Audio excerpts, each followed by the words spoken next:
Esse mesmo livro pode ser encontrado no site livros.info. Caso você seja como eu e tenha dificuldade em se concentrar, aconselho baixar o livro, enviar pro Kindle e usar esse vídeo como guia para a leitura. Você vai ter o melhor dos dois mundos, escutar o livro enquanto acompanha com os olhos o texto original maximizando seu aprendizado, e ainda pode utilizar todas as ferramentas do Kindle. Eu utilizo o navegador Brave para deixar tocando em segundo plano o vídeo. Sem mais enrolação, boa leitura. Primeira parte. Sócrates apresenta sua defesa. 1. O que vós, cidadão atenienses, haveis sentido, com o manejo dos meus acusadores, não sei. Certo é que eu, devido a eles, quase me esquecia de mim mesmo, tão persuasivamente falavam.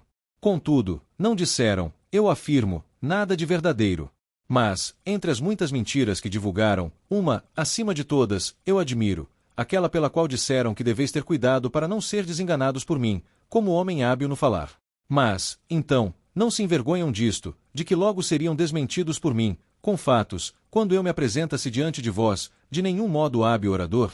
Essa me parece a sua maior imprudência, se, todavia, não denominam hábil no falar aquele que diz a verdade. Porque, se dizem exatamente isso, poderei confessar que sou orador, não porém à sua maneira. Assim, pois, como acabei de dizer, pouco ou absolutamente nada disseram de verdade, mas, ao contrário, eu vô-la direi em toda a sua plenitude. Contudo, por Zeus, não ouvireis, por certo, cidadão atenienses, discursos enfeitados de locuções e de palavras, ou adornados como os deles, mas coisas ditas simplesmente com as palavras que me vieram à boca, pois estou certo de que é justo o que eu digo, e nenhum de vós espera outra coisa. Em verdade, nem conviria que eu, nesta idade, me apresentasse diante de vós, ó cidadãos, como um jovenzinho que estuda os seus discursos. E todavia, cidadãos atenienses, isso vos peço, vos suplico, se sentirdes que me defendo com os mesmos discursos com os quais costumo falas nas feiras, perto dos bancos, onde muitos de vós tendes ouvido, e em outros lugares, não vos espanteis por isso, nem provoqueis clamor. Porquanto, ao seguinte, é a primeira vez que me apresento diante de um tribunal, na idade de mais de 70 anos. Por isso, sou quase estranho ao modo de falar aqui. Se eu fosse realmente um forasteiro, seu dúvida, perdoaríeis, se eu falasse na língua e maneira pelas quais tivesse sido educado. Assim também agora vos peço uma coisa que me parece justa. Permiti-me, em primeiro lugar, o meu modo de falar, e poderá ser pior ou mesmo melhor. Depois, considerai o seguinte, e só prestai atenção a isso, se o que digo é justo ou não. Essa, de fato, é a virtude do juiz, do orador, dizer a verdade. 2. É justo, pois, cidadão atenienses, que em primeiro lugar, eu me defenda das primeiras e falsas acusações que me foram apresentadas, e dos primeiros acusadores. Depois, me defenderei das últimas e dos últimos. Porque muitos dos meus acusadores têm vindo até vós já há bastante tempo, talvez anos, e sem jamais dizerem a verdade, e esses eu temo mais do que Anito e seus companheiros, embora também sejam temíveis os últimos. Mais temíveis, porém, são os primeiros, ó cidadãos, os quais tomando a maior parte de vós, desde crianças, vos persuadiam e me acusavam falsamente, dizendo-vos que é um tal Sócrates, homem douto, especulador das cosias celestes e investigador das subterrâneas e que torna mais forte a razão mais fraca. Esses, cidadãos atenienses, que divulgaram tais coisas, são os acusadores que eu temo, pois aqueles que os escutam julgam que os investigadores de tais coisas não acreditam nem mesmo nos deuses. Pois esses acusadores são muito e me acusam já há bastante tempo, e, além disso, vos falavam naquela idade em que mais facilmente podíeis dar crédito, quando éreis crianças e alguns de vós muito jovens, acusando-me com pertinaz tenacidade, sem que ninguém me defendesse. E o que é mais absurdo é que não se pode saber nem dizer os seus nomes, exceto, talvez, algum comediógrafo. Por isso, quantos, por inveja ou calúnia, vos persuadiam, e os que, convencidos, procuravam persuadir os outros, são todos, por assim dizer, inabordáveis, porque não é possível fazê-los comparecer aqui, nem refutar nenhum deles, mas devo eu mesmo me defender, quase combatendo com sombras e destruir, sem que ninguém responda. Admiti, também vós, como eu digo, que os meus acusadores são de duas espécies, uns, que me acusaram recentemente, outros, há muito dos quais estou falando e convinde que devo me defender primeiramente destes, porque também vós os ouviste acusar-me em primeiro lugar e durante muito mais tempo que os últimos. Ora bem, cidadãos atenienses, devo defender-me e empreender remover de vossa mente, em tão breve hora, a má opinião acolhida por vós durante muito tempo. Certo eu desejaria consegui-lo, e seria o melhor, para vós e para mim, se, defendendo-me, obtivesse algum proveito, mas vejo a coisa difícil, e bem percebo por quê. De resto, seja como Deus quiser, agora é preciso obedecer à lei e em defender. 3. Prossigamos, pois, e vejamos, de início, qual é a acusação, de onde nasce a calúnia contra mim, baseado no qual Meleto me moveu este processo. Ora bem, que diziam os caluniadores ao caluniar-me? É necessário ler a ata da acusação jurada por esses tais acusadores. Sócrates comete crime e perde a sua obra, investigando as coisas terrenas e as celestes, e tornando mais forte a razão mais débil, e ensinando isso aos outros. Tal é, mais ou menos, a acusação, e isso já vistes, vós mesmos, na comédia de Aristófanes, onde aparece, aqui e ali, um Sócrates que diz caminhar pelos ares e exibe muitas outras tolices, das quais não entendo nem muito, nem pouco. E não digo isso por desprezar tal ciência, se é que há sapiência nela, mas o fato é, cidadão atenienses, que, de maneira alguma, me ocupo de semelhantes coisas. E apresento testemunhas, vós mesmos, e peço-vos informei reciprocamente, mutuamente vos interrogueis, quantos de vós me ouviram discursar algum dia, e muitos dentre vós são desses. Perguntai-vos uns aos outros se qualquer de vós jamais me ouviu orar, muito ou pouco, em torno de tais assuntos, e então reconhecereis que tais são. Do mesmo modo, as outras mentiras que dizem de mim. 4. Na realidade, nada disso é verdadeiro, e, se tendes ouvido de alguém que instruo e ganho dinheiro com isso, não é verdade. Embora, em realidade, isso me pareça bela coisa, que alguém seja capaz de instruir os homens, como Gorgias Leutino, Pródico de Cou, e Hípias de Élide. Porquanto, cada um desses, ó cidadãos, passando de cidade em cidade, é capaz de persuadir os jovens, os quais poderiam conversar gratuitamente com todos os cidadãos que quisessem. É capaz de persuadir a estar com eles, deixando as outras conversações, compensados com dinheiro e proporcionando-lhes prazer. Mas aqui há outro erudito de Paros, o qual eu soube que veio para junto de nós, porque encontrei por acaso um que despendeu com sofistas mais dinheiro que todos os outros juntos, Calhas de Hipônico. Tem 2 filhos e eu interroguei: Calhas, se os teus filhinhos fossem poldrinhos ou bezerros, deveríamos escolher e pagar para eles um guardião, o qual os deveria aperfeiçoar nas suas qualidades inerentes. Seria uma pessoa que entendesse de cavalos e de agricultura. Mas, como são homens, qual é o mestre que deves tomar para eles? Qual é o que sabe ensinar tais virtudes, a humana e a civil? Creio bem que tens pensador nisso, uma vez que tem 2 filhos. Haverá alguém ou não? Certamente. Responde. E eu pergunto: quem é, de onde e por quanto ensina? Eveno, respondeu, de Paros, por 5 minas. E eu acreditaria Eveno muito feliz, se verdadeiramente possui essa arte e a ensina com tal garbo. Mas o que é certo é que também eu me sentiria altivo e orgulhoso, se soubesse tais coisas. Entretanto, o fato é, cidadãos atenienses, que não sei. 5. Algum de vós, aqui, poderia talvez se opor a mim, mas Sócrates, que é que fazes? De onde nasceram tais calunias? Se não tivesses te ocupado em coisa alguma diversa das coisas que fazem os outros, na verdade não terias ganho tal fama e não teriam nascido acusações. Dizes, pois, o que é isso, a fim de que não julguem a esmo. Quem diz assim, parece-me que fala justamente, e eu procurarei demonstrar-vos que jamais foi essa causa produtora de tal fama e de tal calúnia. Ouvi-me. Talvez possa parecer a algum de vós que eu esteja gracejando, entretanto, sabei-o bem, eu vos direi toda a verdade. Porque eu, cidadãos atenienses, se conquistei esse nome, foi por alguma sabedoria. Que sabedoria é essa? Aquela que é, talvez propriamente, a sabedoria humana. É, em realidade, arriscado ser sábio nela, mas aqueles de quem falávamos ainda há pouco seriam sábios de uma sabedoria mais que humana, ou não sei que dizer, porque certo não a conheço. Não façais rumor, cidadãos atenienses, não fiqueis contra mim, ainda que vos pareça que eu diga qualquer coisa absurda, pois que não é meu discurso que estou por dizer, mas refiro-me a outro que é digno de vossa confiança. Apresento-vos, de fato, o Deus de Delfos como testemunha de minha sabedoria, se eu a tivesse, e qualquer que fosse. Conheceis bem Xenofonte. Era meu amigo desde jovem, também amigo do vosso Partido Democrático, e participou de vosso exílio e convosco repatriou-se. E sabeis também como era Xenofonte, veemente em tudo aquilo que empreendesse. Uma vez, de fato, indo a Delfos, ousou interrogar o oráculo a respeito disso e, não façais rumor, por isso que digo, perguntou-lhe, pois, se havia alguém mais sábio que eu. Ora, a pitonisa respondeu que não havia ninguém mais sábio. E a testemunha disso é seu irmão, que aqui está. 6. Considerai bem a razão por que digo isso. Estou para demonstrar-vos de onde nasceu a calúnia. Em verdade, ouvindo isso, pensei, que queria dizer o Deus e qual é o sentido de suas palavras obscuras. Sei bem que não sou sábio, nem muito nem pouco. O que quer dizer, pois, afirmando que sou mais sábio? Certo não mente, não é possível. E fiquei por muito tempo em dúvida sobre o que pudesse dizer. Depois de grande fadiga resolvi buscar a significação do seguinte modo: fui a um daqueles detentores da sabedoria, com a intenção de refutar, por meio dele, sem dúvida, o oráculo, e, com tais provas, opor-lhe a minha resposta. Este é mais sábio que eu, enquanto tu dizias que eu sou mais sábio. Examinando esse tal, não importa o nome, mas era, cidadãos atenienses, um dos políticos, este de quem eu experimentava essa impressão. E falando com ele, afigurou-se-me que esse homem parecia sábio a muitos outros e principalmente a si mesmo, mas não era sábio. Procurei demonstrar-lhe que ele parecia sábio sem o ser. Daí me veio o ódio dele e de muitos dos presentes. Então, pus-me a considerar, de mim para mim, que eu sou mais sábio do que esse homem, pois que, ao contrário, nenhum de nós sabe nada de belo e bom, mas aquele homem acredita saber alguma coisa, sem sabê-la, enquanto eu, como não sei nada, também estou certo de não saber. Parece, pois, que eu seja mais sábio do que ele, nisso, ainda que seja pouca coisa, não acredito saber aquilo que não sei. Depois desse, fui a outro daqueles que possuem ainda mais sabedoria que esse, e me pareceu que todos são a mesma coisa.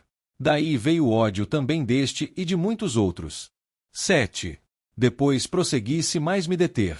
Embora vendo, amargurado e temeroso, que estava incorrendo em ódio, mas também me parecia dever fazer mais caso da resposta do Deus.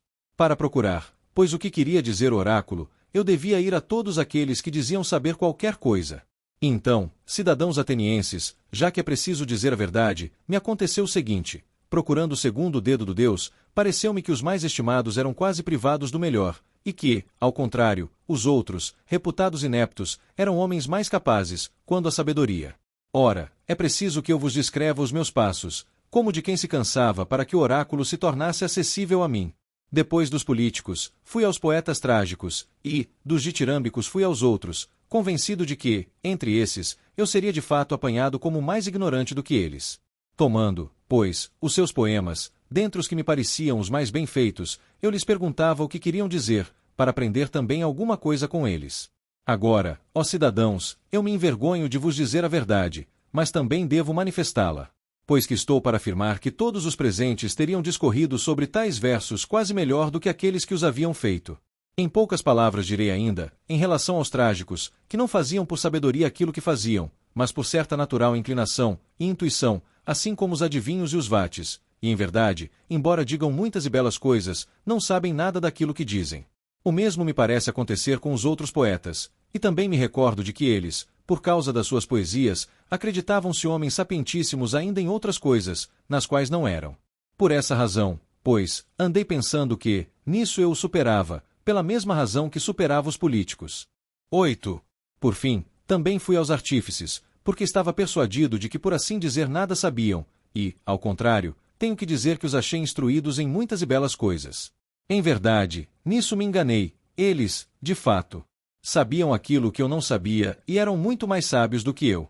Mas, cidadãos atenienses, parece-me que também os artífices tinham o mesmo defeito dos poetas. Pelo fato de exercitar bem a própria arte, cada um pretendia ser sapientíssimo também nas outras coisas de maior importância, e esse erro obscurecia o seu saber. Assim, eu ia interrogando a mim mesmo, a respeito do que disse o oráculo, se devia mesmo permanecer como sou, nem sábio da sua sabedoria, nem ignorante da sua ignorância, ou ter ambas as coisas, como eles o têm. Em verdade, respondo a mim e ao oráculo que me convém ficar como sou. 9. Ora, dessa investigação, cidadãos atenienses, me vieram muitas inimizades e tão odiosas e graves que delas se derivaram outras tantas calúnias e me foi atribuída a qualidade de sábio, pois que, a cada instante, os presentes acreditam que eu seja sábio naquilo que refuta os outros.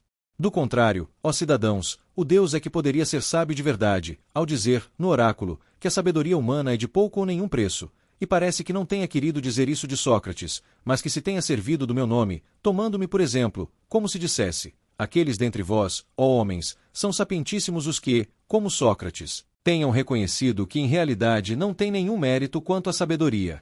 Por isso, ainda agora procuro e investigo segundo a vontade do Deus, se algum dos cidadãos e dos forasteiros me parece sábio, e quando não, indo em auxílio do Deus, demonstro-lhe que não é sábio. E, ocupado em tal investigação, não tenho tido tempo de fazer nada de apreciável, nem nos negócios públicos, nem nos privados, mas encontro-me em extrema pobreza, por causa do serviço do Deus. Além disso, os jovens ociosos, os filhos dos ricos, seguindo-me espontaneamente, gostam de ouvir-me examinar os homens, e muitas vezes me imitam, por sua própria conta, e empreendem examinar os outros. Então, encontram grande quantidade daqueles que acreditam saber alguma coisa, mas pouco ou nada sabem. Daí, aqueles que são examinados por eles encolerizam-se comigo assim como com eles, e dizem que há um tal Sócrates, perfidíssimo, que corrompe os jovens. E quando alguém os pergunta o que é que ele faz e ensina, não tem nada o que dizer, pois ignoram. Para não parecerem embaraçados, dizem aquela acusação comum, a qual é movida a todos os filósofos, que ensina as coisas celestes e terrenas, a não acreditar nos deuses, e a tornar mais forte a razão mais débil. Sim, porque não querem, ao meu ver, dizer a verdade, isto é, que descobriram a presunção de seu saber, quando não sabem nada. Assim, penso, sendo eles ambiciosos e resolutos em grande número, e falando de mim concordemente e persuasivamente, vos encheram os ouvidos caluniando-me de há muito tempo e com persistência. Entre esses, arremessaram-se contra mim Meleto, Anito e Lícon, Meleto pelos poetas, Anito pelos artífices, Lícon pelos oradores. De modo que, como eu dizia no princípio, ficaria maravilhado se conseguisse, em tão breve tempo, tirar do vosso ânimo a força dessa calúnia, tornada tão grande. Eis a verdade, cidadãos atenienses, e eu falo sem esconder nem dissimular nada de grande ou de pequeno. Saibam, quantos o queiram, que por isso sou odiado, que digo a verdade, e que tal é a calúnia contra mim e tais são as causas. E tanto agora como mais tarde ou em qualquer tempo, podereis considerar essas coisas, são como digo. 10.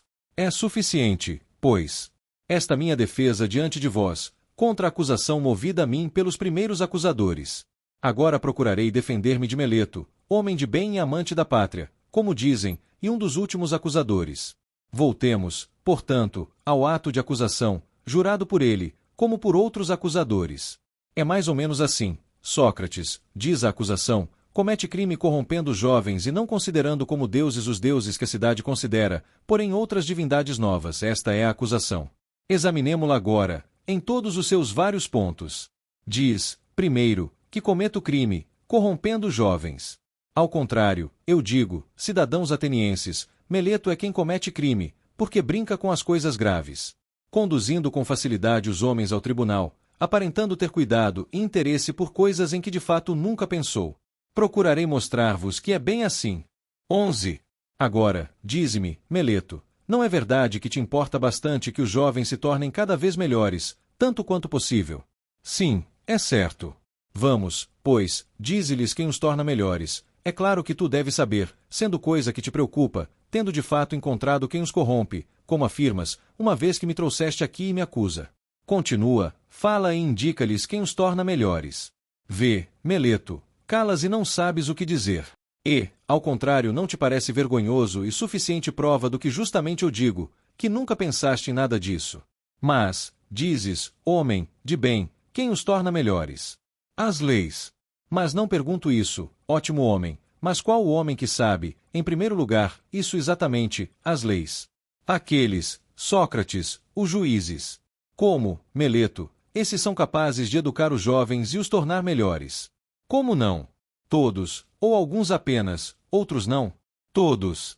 Muito bem respondido, por era. Vê quanta abundância de pessoas úteis. Como? Também estes, que nos escutam, tornam melhores os jovens ou não? Também estes. E os senadores? Também os senadores. É assim, Meleto. Não corrompem os jovens os cidadãos da Assembleia, ou também todos esses os tornam melhores? Também esses. Assim, pois, todos os homens, como parece, tornam melhores os jovens, exceto eu. Só eu corrompo os jovens. Não é isso. Isso exatamente afirmo de modo conciso. Oh, que grande desgraça descobriste em mim!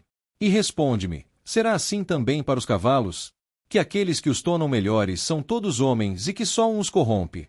Ou será o contrário, que um só é capaz de os tornar melhores, e bem poucos aqueles que entendem de cavalos, e os mais, quando querem manejá-los e usá-los, os estragam? Não é assim, Meleto, para os cavalos como para todos os animais. Sim, certamente, ainda que tu e Anito neguem ou afirmem. Pois seria uma grande fortuna para os jovens que um só corrompesse e os outros lhe fossem todos úteis. Mas, na realidade, Meleto, mostraste o suficiente que jamais te preocupaste com os jovens, e claramente revelaste o teu desmazelo, que nenhum pensamento te passou pela mente, disto que me acusas. 12. E, agora, dize-me, por Zeus, Meleto, que é melhor, viver entre virtuosos cidadãos ou entre malvados? Responde, meu caro, não te pergunto uma coisa difícil.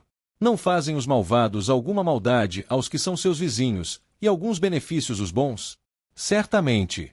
E haverá quem prefira receber malefícios a ser auxiliado ou por aqueles que estão com ele? Responde, porque também a lei manda responder. Há os que gostam de ser prejudicados. Não, por certo. Vamos, pois, tu me acusas como pessoa que corrompe os jovens e os torna piores, voluntariamente ou involuntariamente. Para mim, voluntariamente. Como, Meleto? Tu, nesta idade, és mais sábio do que eu, tão velho, sabendo que os maus fazem sempre mal aos mais próximos e os bons fazem bem. Eu, pois, cheguei a tal grau de ignorância que não se nem isso, que se tornasse maus alguns daqueles que estavam comigo, correria o risco de receber dano, se é que faço um tão grande mal, como dizes. Não te creio, Meleto, quanto a isso, e ninguém te acredita, penso. Ou não os corrompo, ou, se os corrompo, é involuntariamente, e em ambos os casos mentiste. E, se os corrompo involuntariamente, não há leis que mandem trazer aqui alguém, por tais fatos involuntários, mas há as que mandam conduzi-lo em particular, instruindo, advertindo. É claro que se me convencer, cessarei de fazer o que estava fazendo sem querer. Ao contrário, evitaste encontrar-me e instruir-me, não quiseste, e me conduzes aqui, onde a lei ordena citar aqueles que têm necessidade de pena e não de instrução. 13. Mas, cidadãos atenienses, os fatos evidenciaram o que eu sempre disse.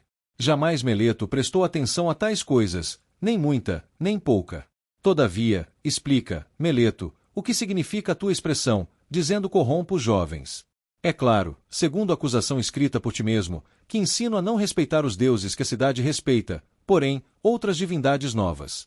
Não dizes que os corrompo, ensinando tais coisas. Sim, é isso mesmo que eu digo, sempre que posso. Assim, pois, Meleto, por estes mesmos deuses, de que agora está falando, fala ainda mais claro, a mim e aos outros. Não consigo entender se dizes que eu ensino a acreditar que existem certos deuses, e em verdade creio que existem deuses, e não sou de todo ateu, nem sou culpado de tal erro, mas não são os da cidade, porém outros, e disso exatamente me acusas, dizendo que eu creio em outros deuses. Ou dizes que eu mesmo não creio inteiramente nos deuses e que ensino isso aos outros. Eu digo isso, que não acreditas inteiramente nos deuses. Admirável Meleto, a quem disse eu isso? Não creio, pois, do mesmo modo que os outros homens, que o sol e a lua são deuses. Não, por Zeus, ó juízes, ele disse de fato que o sol é uma pedra, e a lua, terra. Tu acreditas acusar Anaxágoras, caro Meleto, e me desprezas tanto e me consideras tão privado de letras a ponto de não saber que os livros de Anaxágoras Clasomênio estão cheios de tais raciocínios? De modo que os jovens aprendem coisas de mim, pelas quais podem talvez, pagando todos no máximo uma dracma, rir-se de Sócrates, quando se lhe atribui arrogância, embora isso pareça estranho. Mas, por Zeus, assim te parece, que eu creio que não exista nenhum Deus. Nenhum, por Zeus, nenhum mesmo. És de certo, indigno de fé, Meleto, e também a ti mesmo, me parece, tais coisas são inacreditáveis. Porque este homem, cidadãos atenienses, me parece a própria arrogância e imprudência, e certamente escreveu essa acusação por medo, intemperança e leviandade juvenil. De fato ele, para mim, se assemelha a alguém que propõe um enigma e diga, interrogando-se a si mesmo, perceberá Sócrates, o sábio, que eu estou zombando dele e me contradigo, ou conseguirei enganá-lo e aos outros que me ouvem. E, ao contrário, me parece que, no ato da acusação, se contradiz de propósito, como se dissesse, Sócrates comete crime, não acreditando nos deuses, mas acreditando nos deuses. E isso, na verdade, é fazer zombaria. 14. Considerai, pois, comigo, ó cidadãos, de que modo me parece que ele diz isso. Responde-nos tu, Meleto, e vós, como pedi a princípio, não façais rumor contra mim, se conduzo o raciocínio desse modo. Existem entre os homens, Meleto, os que acreditam que há coisas humanas, que não há homens. Que responda ele, ó juízes, sem resmungar ora uma coisa ora outra. Há os que acreditam que não há cavalos, e coisas que tenham relação com os cavalos sim. Ou acreditam que não há flautistas, e coisas relativas à flauta sim. Não há.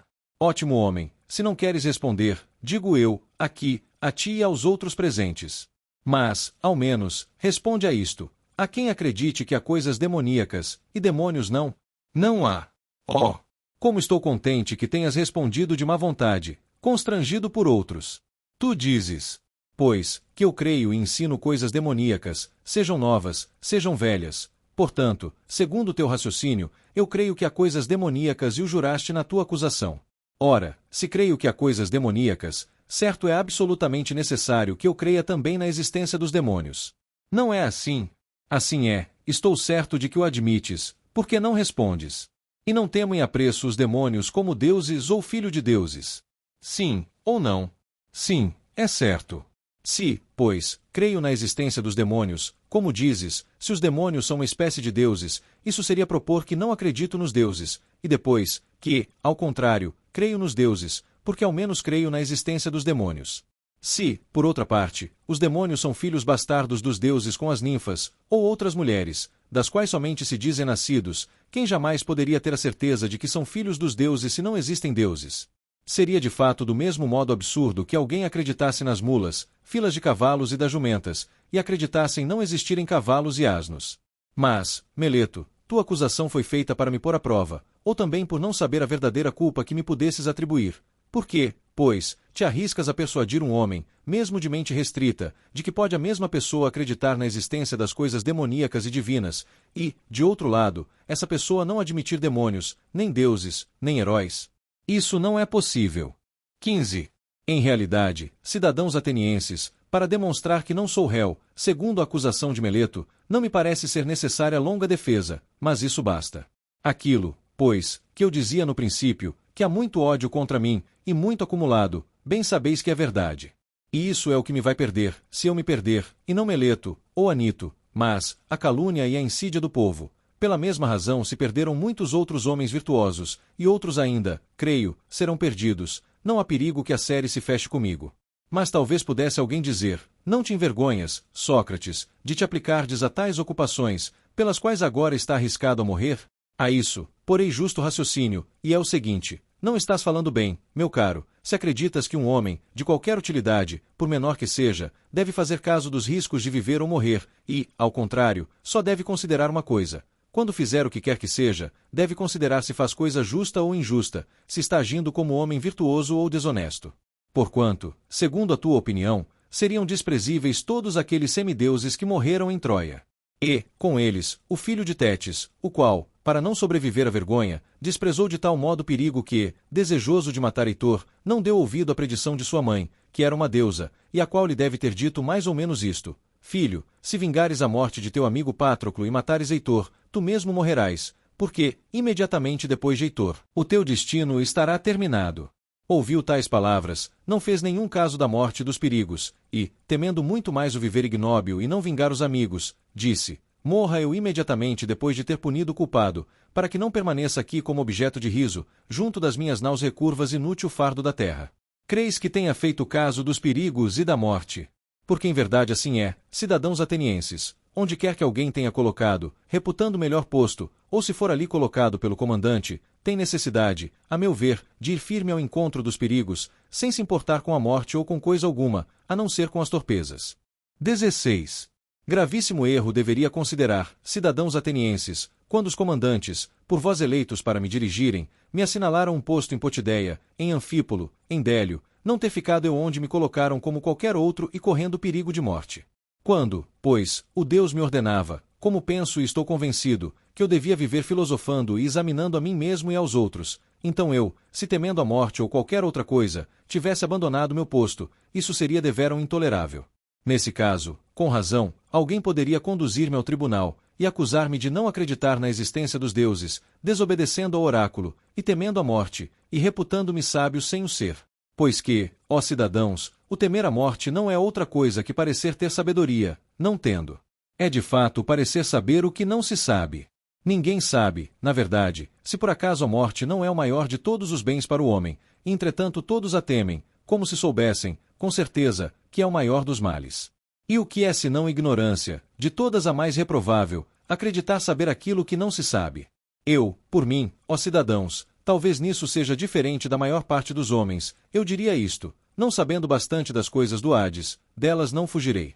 Mas fazer injustiça, desobedecer a quem é melhor e sabe mais do que nós, seja Deus, seja homem. Isso é que é mal e vergonha. Não temerei nem fugirei das coisas que não sei se, por acaso, são boas ou más. Anito disse que, ou não se devia, desde o princípio, trazer-me aqui, ou, uma vez que me trouxeram não é possível deixarem de me condenar à morte, afirmando que, se eu me salvasse, imediatamente os vossos filhos, seguindo os ensinamentos de Sócrates, estariam de fato corrompidos. Mas, se me absolvesseis, não cedendo a Anito, se me dissesseis, Sócrates, agora não damos crédito a Anito, mas te absolveremos, contando que não te ocupes mais dessas tais pesquisas e de filosofar, porque, se fores apanhado ainda a fazer isso, morrerás. Se, pois, me absolvesseis sob tal condição, eu vos diria, cidadãos atenienses, eu vos respeito e vos amo, mas obedecerei aos deuses em vez de obedecer a vós, enquanto eu respirar e estiver na posse de minhas faculdades, não deixarei de filosofar e de vos exortar ou de instruir cada um, quem quer que seja que vier à minha presença, dizendo-lhe, como é meu costume, ótimo homem, tu que és cidadão de Atenas, da cidade maior e mais famosa pelo saber e pelo poder, não te envergonhas de fazer caso das riquezas, para guardares quanto mais puderes e da glória e das honrarias, e, depois, não fazer caso e nada te importares de sabedoria, da verdade e da alma, para tê-la cada vez melhor. E, se algum de vós protestar e prometer cuidar, não o deixarei já, nem irei embora, mas o interrogarei e o examinarei e o convencerei, e, em qualquer momento que pareça que não possui virtude, convencido de que a possuo, o reprovarei, porque faz pouquíssimo caso das coisas de grandíssima importância e grande caso das parvoíces. E isso farei com quem quer que seja que me apareça, seja jovem ou velho, forasteiro ou cidadão, tanto mais com cidadãos quanto mais me sejam vizinhos por nascimento. Isso justamente é o que me manda o Deus, e vós o sabeis, e creio que nenhum bem maior tendes na cidade, maior que este meu serviço do Deus. Por toda parte eu vou persuadindo a todos, jovens e velhos, a não se preocuparem exclusivamente, e nem tão ardentemente, com o corpo e com as riquezas, como devem preocupar-se com a alma, para que ela seja quanto possível melhor, e vou dizendo que a virtude não nasce da riqueza, mas da virtude vem, aos homens, as riquezas e todos os outros bens, tanto públicos como privados. Se, falando assim, eu corrompo os jovens, tais raciocínios são prejudiciais, mas se alguém disser que digo outras coisas que não essas, não diz a verdade. Por isso vos direi, cidadãos atenienses, que secundado Anito ou não, absolvendo-me ou não, não farei outra coisa, nem que tenha de morrer muitas vezes. 17. Não façais rumor, cidadãos atenienses, mas perseverai no que vos estou dizendo, isto é, não vocifereis pelas coisas que vos digo, mas ouvi-me, pois escutando-me, penso que tirareis proveito. Aqui estou para vos dizer algumas outras coisas, e talvez, por isso, levantareis a voz, mas não o deveis fazer. Sabei-o bem. Se me condenais a morrer, a mim que sou tal como eu digo, não causareis maior dano a mim que vós mesmos. E, de fato, nem Meleto, nem Anito me poderiam fazer mal em coisa em alguma. Isso jamais seria possível, pois que não pode acontecer que um homem melhor receba dano de um pior. É possível que me mandem matar, ou me exilem, ou me tolham os direitos civis, mas provavelmente, eles ou quaisquer outros reputam tais coisas como grandes males, ao passo que eu não considero assim, e, ao contrário, considero muito maior mal fazer o que agora eles estão fazendo, procurando matar injustamente um homem. Ora, pois, cidadãos atenienses, estou bem longe de me defender por amor a mim mesmo, como alguém poderia supor, mas por amor a vós, para que, condenando-me, não tenhais de cometer o erro de repelir o dom de mim que vos fez o Deus. Pois que, se me mandares matar, não encontrareis facilmente outro igual, que, pode parecer ridículo dizê-lo, tenha sido adaptado pelo Deus à cidade, do mesmo modo com a um cavalo grande e de pura raça, mas um pouco lerdo pela sua gordura, é aplicada a necessária esporada para sacudi-lo. Assim justamente me parece que o Deus me aplicou à cidade, de maneira que, despertando cada um de vós e persuadindo-vos e desaprovando-vos, não deixo de vos esporar os flancos, por toda parte, durante todo o dia. E outro parecido, não tereis tão facilmente, cidadãos. Mas, se me ouvisseis me pouparíeis. É possível que vós irritados como aqueles que são despertados quando no melhor do dono, repelindo-me para condescender com Anito, levianamente me condeneis à morte, para dormirdes o resto da vida, se, entretanto, o Deus, pensando em vós, não vos mandar algum outro. Que eu seja um homem cuja qualidade há de ser um dom feito pelo Deus à cidade podereis deduzir do seguinte, não é, na verdade, do homem, eu ter descuidado das minhas coisas, resignando-me por tantos anos a me descuidar dos negócios domésticos para acudir sempre aos vossos, aproximando-me sempre de cada um de vós em particular como um pai ou irmão mais velho, persuadindo-vos a vos preocupardes com a virtude. Se, em verdade, disto eu obtivesse qualquer coisa e recebesse compensação de tais advertências, teria uma razão. Mas agora vós mesmos vedes que os acusadores, tendo acusado a mim, com tanta imprudência, de tantas outras coisas, não foram capazes de apresentar uma testemunha de que eu tenha contratado ou pedido alguma recompensa.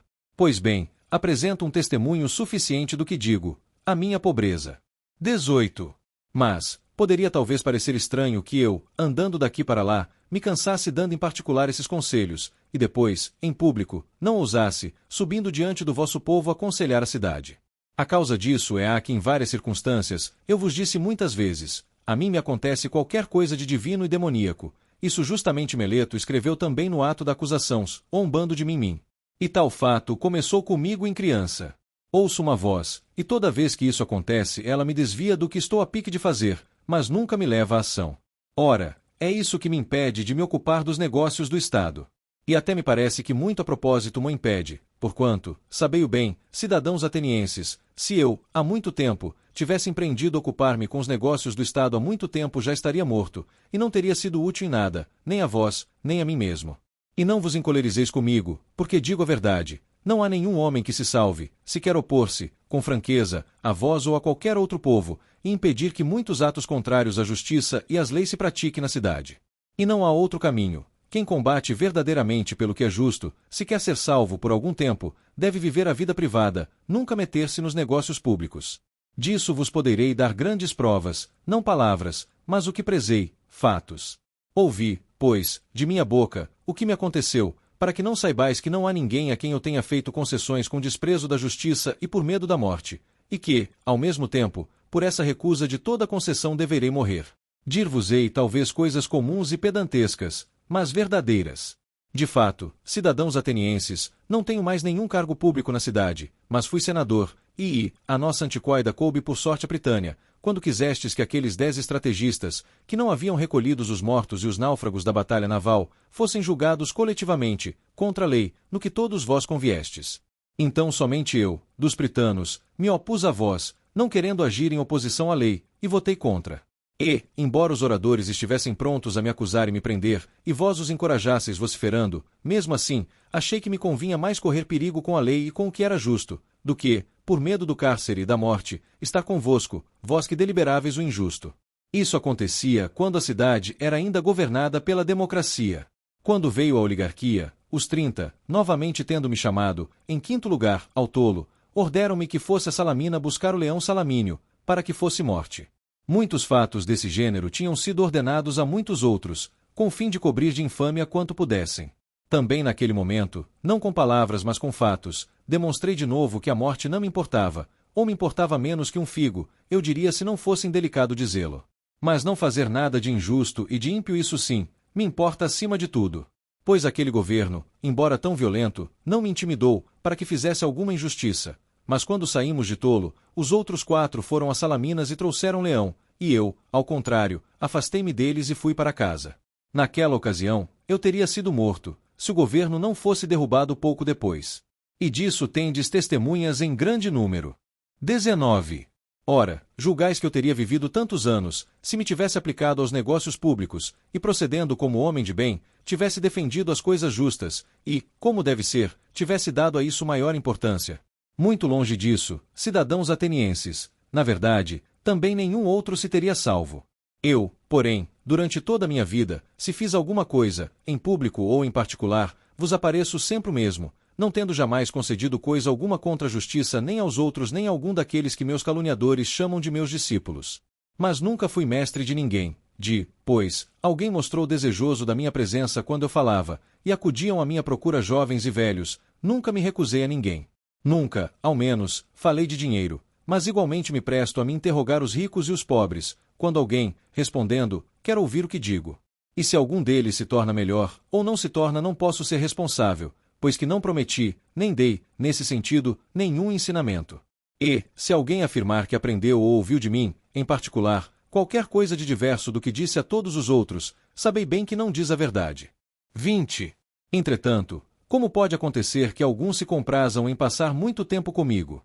Já ouvistes, cidadãos atenienses, eu já vos disse toda a verdade. É porque tomam gosto em ouvir examinar aqueles que acreditam ser sábio e não são, não é de fato coisa desagradável.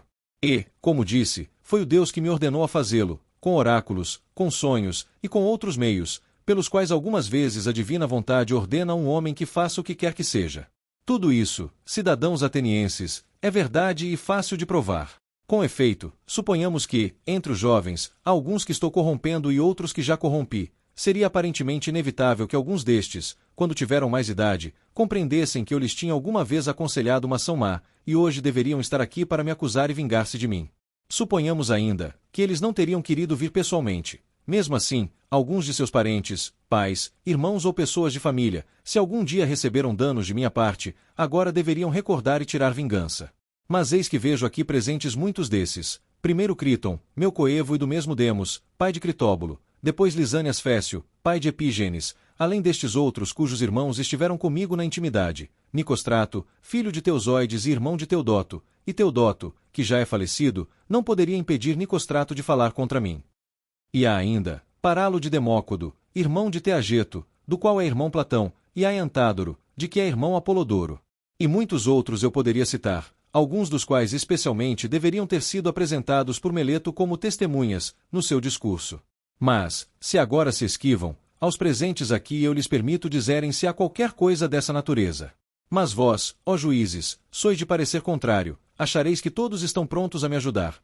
Mas incorruptíveis homens já de idade avançada, parentes daqueles, que razão teriam para me ajudar senão aquela, reta e justa, convencidos de que Meleto mente e que eu digo a verdade. 21. Assim seja, ó cidadãos, é mais ou menos isso que eu poderei dizer em minha defesa ou qualquer coisa semelhante. Provavelmente, porém, algum de vós poderá ficar encolerizado, recordando-se de si mesmo. Se sustentou uma contenda embora em menor proporções do que essa minha, pediu e suplicou aos juízes, com muitas lágrimas, trazendo aqui os filhos, e muitos outros parentes e amigos, a fim de mover a piedade ao seu favor. Eu não farei certamente nada disso, embora vá ao encontro, como se pode acreditar, do extremo perigo.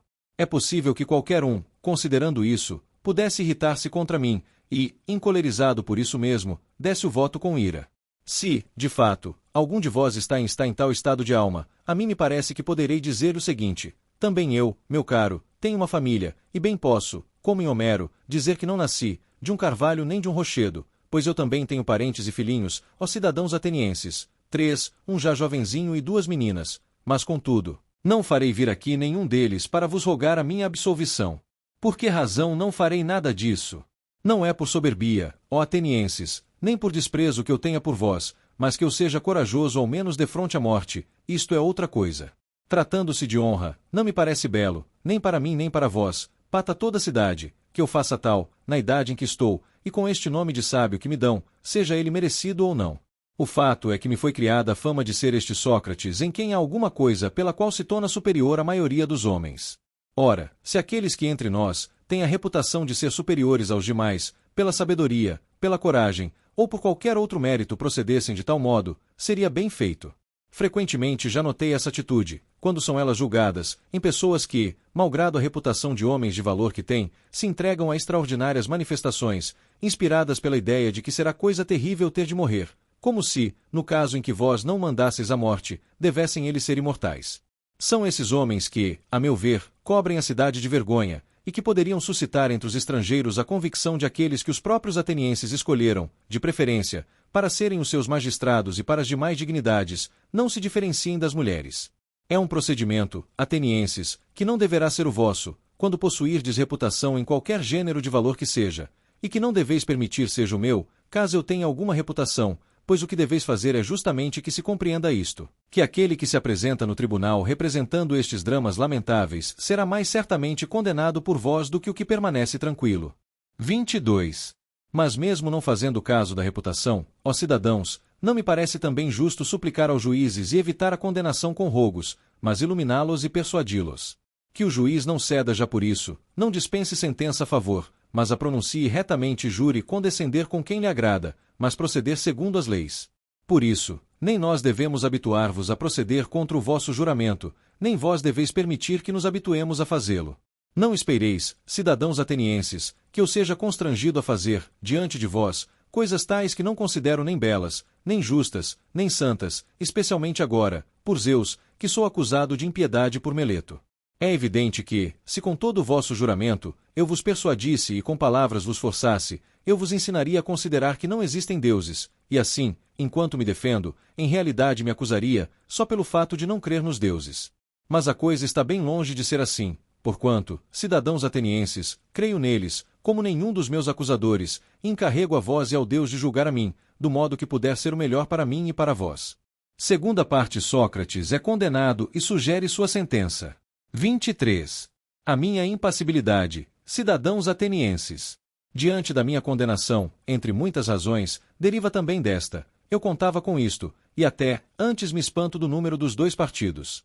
Por mim, não acreditava que a diferença fosse assim de tão poucos, mas de muitos, pois, se somente 30 fossem da outra parte, eu estaria salvo. Nota: dos 501 juízes, 280 a favor e 220 contra.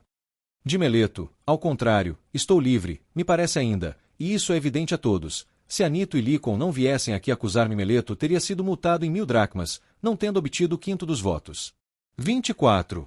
Eles pedem, pois, para mim, a pena de morte. Pois bem, atenienses, que contraproposta vos farei eu? A que mereço, não é assim? Qual, pois? Que pena ou multa mereço eu, que em toda a vida não repousei um momento, mas descuidando daquilo que todos têm em grande conta, a aquisição de riquezas e a administração doméstica, e os comandos militares, e as altas magistraturas, e as conspirações, e os partidos que surgem na cidade, conservei-me na realidade de ânimo bastante brando para que pudesse, fugindo de tais intrigas, me livrar delas, não indo aonde a minha presença não fosse de nenhuma vantagem nem para vós nem para mim mesmo. Voltava-me, ao contrário, para os lados aonde eu poderia levar, a cada um em particular, os maiores benefícios, procurando persuadir cada um de vós a não se preocupar demasiadamente com suas próprias coisas, antes que de si mesmo, para se tornar quanto mais honesto fosse possível, a não cuidar dos negócios da cidade antes que da própria cidade, e preocupar-se, assim, do mesmo modo, com outras coisas. De que sou digno eu, tendo sido assim procedido?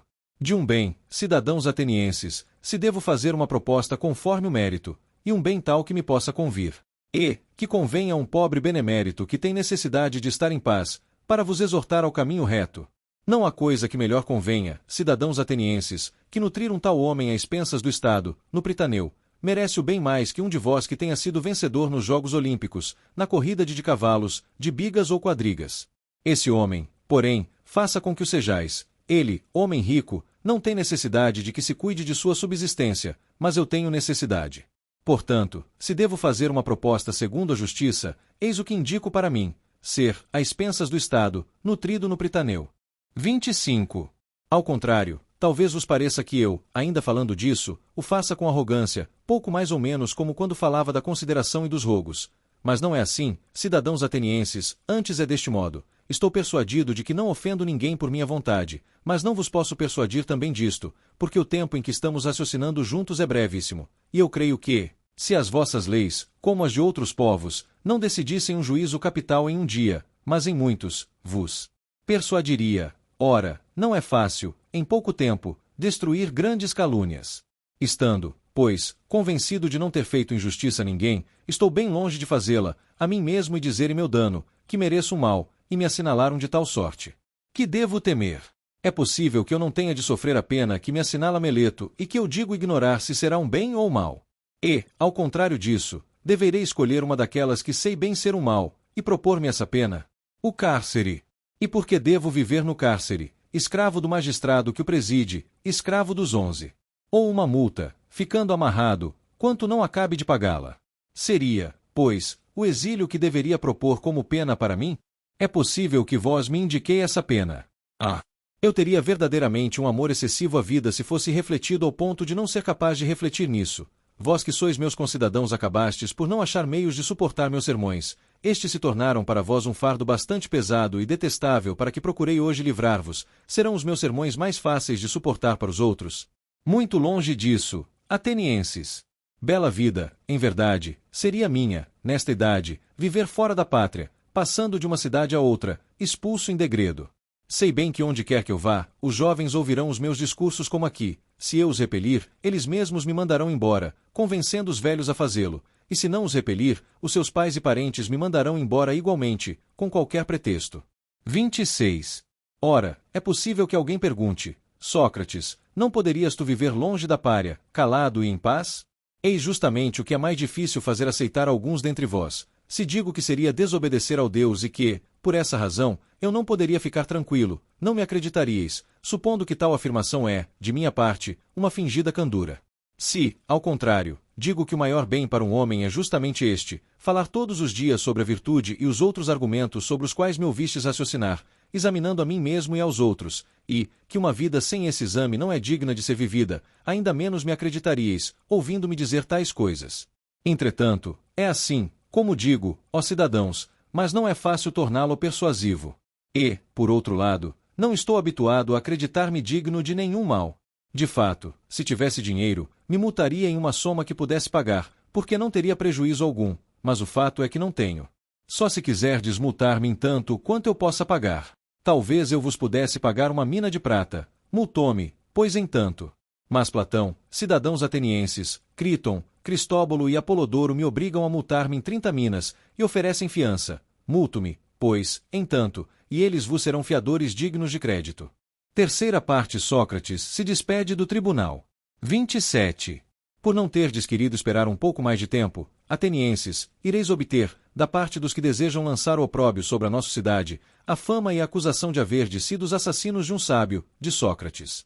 Porque, quem vos quiser desaprovar me chamará, sem dúvida, de sábio, embora eu não o seja. Pois bem, tivesseis esperado um pouco de tempo, a coisa seria resolvida por si, vós vedes, de fato, a minha idade.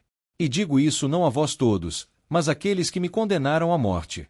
Digo, além disto, mais o seguinte a esses mesmos: é possível que tenhais acreditado, ó cidadãos, que eu tenha sido condenado por pobreza de raciocínio, com os quais eu poderia vos persuadir, se eu tivesse acreditado que era preciso dizer a fazer tudo, para evitar a condenação. Mas não é assim. Cai por falta, não de raciocínios, mas de audácia e imprudência, e não por querer dizer-vos coisas tais que vos teria sido gratíssimas de ouvir, choramingando, lamentando e fazendo e dizendo muitas outras coisas indignas, as quais, certo, estáis habituados a ouvir de outros. Mas, nem mesmo agora, na hora do perigo, eu faria nada de inconveniente, nem mesmo agora me arrependo de me ter defendido como fiz, antes prefiro mesmo morrer, tendo-me defendido desse modo, a viver daquele outro. Nem nos tribunais, nem no campo, nem a mim, nem a ninguém convém tentar todos os meios para fugir à morte. Até mesmo nas batalhas, de fato, é bastante evidente que se poderia evitar de morrer, jogando fora as armas e suplicando aos que perseguem, e muitos outros meios há, nos perigos individuais, para evitar a morte se ousa dizer e fazer alguma coisa. Mas, ó cidadãos, talvez o difícil não seja isso, fugir da morte. Bem mais difícil é fugir da maldade, que corre mais veloz que a morte. E agora eu, preguiçoso como sou e velho, fui apanhado pela mais lenta, enquanto os meus acusadores, válidos e leves, foram apanhados pela mais veloz, a maldade. Assim, eu me vejo condenado à morte por vós, condenados de verdade, criminosos de improbidade e de injustiça. Eu estou dentro da minha pena, vós dentro da vossa. E, talvez, essas coisas devessem acontecer mesmo assim. E creio que cada qual foi tratado adequadamente. 28. Agora, pois, quero vaticinar-vos o que se seguirá, ó vós que me condenastes, porque já estou no ponto em que os homens especialmente vaticinam, quando estão para morrer. Digo-vos, de fato, ó cidadãos que me condenaram, que logo depois da minha morte virá uma vingança muito mais severa, por Zeus, do que aquela pela qual me tendes sacrificado. Fizestes isto acreditando subtrair-vos ao aborrecimento de terdes de dar conta da vossa vida, mas eu vos asseguro que tudo sairá ao contrário. Em maior número serão os vossos censores, que eu até agora contive, e vós reparastes. E tanto mais vos atacarão quanto mais jovens forem, e disso tereis maiores aborrecimentos. Se acreditais, matando os homens, entreter alguns dos vossos críticos, não pensais justo. Esse modo de vos livrardes não é de certo eficaz nem belo, mas belíssimo e facílimo é não contrariar os outros, mas aplicar-se a se tornar, quanto se puder, melhor. Faço, pois, este vaticínio a vós que me condenastes. Chego ao fim. 29. Quanto àqueles cujos votos me absolveram, eu teria prazer de conversar com eles a respeito deste caso que acaba de ocorrer enquanto os magistrados estão ocupados, enquanto não chega o momento de ter de ir ao lugar onde terei de morrer. Ficai, pois, comigo este pouco de tempo, ó cidadãos, porque nada nos impede de conversarmos horas juntos, enquanto de pode. É que a vós, como meus amigos, quero mostrar que não desejo falar do meu caso presente. A mim, de fato, ó juízes, uma vez que, chamando-vos juízes vos dou o nome que vos convém, aconteceu qualquer coisa de maravilhoso. Aquela minha voz habitual do demônio, daimon, gênio, em todos os tempos passados me era sempre frequente e se opõe ainda mais nos pequeninos casos, cada vez que fosse para fazer alguma coisa que não estivesse muito bem. Ora, aconteceram-me estas coisas, que vós mesmos estáis vendo e que, de certo, alguns julgariam e considerariam o extremo dos males. Pois bem, o sinal do Deus não se me opus, nem esta manhã, ao sair de casa, nem quando vim aqui, ao tribunal, nem durante todo o discurso. Em todo este processo, não se opus uma só vez, nem a um ato, nem a palavra alguma. Qual suponho que seja a causa? Eu vô-la direi, em verdade este meu caso arrisca ser um bem, e estamos longe de julgar retamente, quando pensamos que a morte é um mal. E disso tenho uma grande prova, que, por muito menos, o habitual signo, o meu demônio, se me teria oposto, se não fosse para fazer alguma coisa de BM. Passemos a considerar a questão em si mesma, de como a grande esperança de que isso seja um bem. Porque morrer é uma ou outra destas duas coisas, ou morto não tem absolutamente nenhuma existência, nenhuma consciência do que quer que seja, ou, como se diz, a morte é precisamente uma mudança de existência e, para a alma, uma migração deste lugar para um outro. Se, de fato, não há sensação alguma, mas é como um sono, a morte seria um maravilhoso presente. Creio que, se alguém escolhesse a noite na qual tivesse dormido sem ter nenhum sonho, e comparasse essa noite às outras noites e dias de sua vida e tivesse de dizer quantos dias e noites na sua vida havia vivido melhor, e mais docemente do que naquela noite, creio que não somente qualquer indivíduo, mas até um grande rei acharia fácil escolher a esse respeito, lamentando todos os outros dias e noites. Assim, se a morte é isso, eu por mim a considero um presente, porquanto, desse modo, todo o tempo se resume a uma única noite. Se, ao contrário, a morte é como uma passagem deste para outro lugar, e, se é verdade o que se diz que lá se encontram todos os mortos, qual o bem que poderia existir, ó juízes, maior do que este? Porque, se chegarmos ao Hades, libertando-nos destes que se vangloriam serem juízes, havemos de encontrar os verdadeiros juízes, os quais nos diria que fazem justiça acolá, Monos e Radamante, Éaco e Triptolemo, e tantos outros deuses e semideuses que foram justos na vida. Seria então essa viagem uma viagem de se fazer pouco caso? Que preço não seríeis capazes de pagar, para conversar com Orfeu, Museu, Hesíodo e Homero? Quero morrer muitas vezes, se isso é verdade, pois para mim especialmente. A conversação acolá seria maravilhosa, quando eu encontrasse Palamedes e Ajax Telamônio e qualquer um dos antigos mortos por injusto julgamento. E não seria sem deleite, me parece, confrontar o meu com seus casos, e, o que é melhor, passar o tempo examinando e confrontando-os de lá com cá, os últimos dos que têm a pretensão de conhecer a sabedoria dos outros, e acreditam ser sábios e não são. A que preço, ó juízes, não se consentiria em examinar aquele que guiou o grande exército a Troia, Ulisses, Sísifo, ou infinitos outros? Isso constituiria inefável felicidade. Com certeza aqueles de lá mandam a morte por isso, porque além do mais, são mais felizes do que os de cá, mesmo porque são imortais, se é que o que se diz é verdade. 30. Mas também vós, ó juízes, deveis ter boa esperança em relação à morte, e considerar esta única verdade, que não é possível haver algum mal para um homem de bem, nem durante sua vida, nem depois da morte, que os deuses não se interessam do que a ele concerne, e que, por isso mesmo, o que hoje aconteceu, no que a mim concerne, não é devido ao acaso, mas é a prova de que para mim era melhor morrer agora e ser libertado das coisas deste mundo. Eis também a razão porque a divina voz não me dissuadiu, e porque, de minha parte, não estou zangado com aqueles cujos votos me condenaram, nem contra meus acusadores. Não foi com esse pensamento, entretanto, que eles votaram contra mim, que me acusaram, pois acreditavam causar-me um mal. Por isto é justo que sejam censurados. Mas tudo o que lhes peço é o seguinte: quando os meus filhinhos ficarem adultos, pune-os, cidadãos, atormentai-os do mesmo modo que eu os vos atormentei, quando vos parecer que eles cuidam mais das riquezas ou de outras coisas do que da virtude. E se acreditarem ser qualquer coisa não sendo nada, reprovai-os, como eu a vós, não vos preocupeis com aquilo que não lhes é devido. E, se fizerdes isso, terei de vós o que é justo, eu e os meus filhos. Mas, já é hora de irmos, eu para a morte, e vós para viverdes. Mas, quem vai para a melhor sorte, isso é segredo, exceto para Deus.